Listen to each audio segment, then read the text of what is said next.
বিক্ষোভের আগুনে দাউ দাউ করে জ্বলছে ইরান। রাতভর রাজপথে নেমে বিক্ষোভ দেখাচ্ছেন ইরানি জনতা। চলছে গুলি, এখনো পর্যন্ত মৃত্যু হয়েছে কমপক্ষে 1000 মানুষের। মৃতদেহ লোপাটের অভিযোগও উঠছে। বন্ধ ইন্টারনেট পরিষেবা, ব্ল্যাক আউট করা হয়েছে অনেক শহরে। মানবাধিকার লঙ্ঘনের অভিযোগ কি এবার চাপ বাড়াবে আন্তর্জাতিক মহলে? নমস্কার, নিউজপোল বাংলায় আপনাদের সাথে রয়েছি আমি বিজয়তা। 3 বছরের মধ্যে সবচেয়ে বড় বিক্ষোভের মুখে পড়েছে ইরানের সরকার। চলছে ব্যাপক দমন-পীড়ন। কিন্তু কেন এইভাবে আছড়ে পড়লো জনরোষ, তা জানলে চমকে উঠবে। চলো দেখে নি ঠিক সেই প্রতিবেদনটি।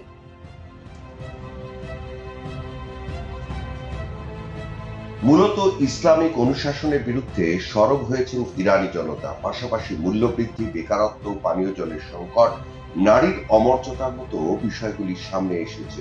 ইরানের এই পরিস্থিতি নিয়ে আন্তর্জাতিক মহলেও তৈরি হয়েছে যথেষ্ট উদ্বেগ। ইরানের সর্বোচ্চ ধর্মীয় নেতা আয়াতোল্লাহ আলী খেমেনির বিরুদ্ধে আন্দোলন পরিণত হয়েছে গণ আন্দোলনে। রাজধানী তেহরান থেকে তুষের আগুনের মতো বিক্ষোভ ছড়িয়ে পড়েছে গোটা দেশে। ইরান ইসলামিক রাষ্ট্র হিসেবেই পরিচিত। 1979 সালে ইরানে ইসলামী শাসন ব্যবস্থার সূচনা হয়। ইরান পরিণত হয় একটি ইসলামিক রাষ্ট্রে। এর নেতৃত্বে ছিলেন আয়াতোল্লাহ খেমেনি। বিক্ষোভকারীদের উপর গুলি চালানোর পাশাপাশি বৈদ্যুতিক শক দেওয়ারও অভিযোগ উঠছে। তবে ইরানে দ্রুত শান্তি ফিরুক, এটাই চাইছে গোটা বিশ্ব। Bureau report, Newspoll Bangla.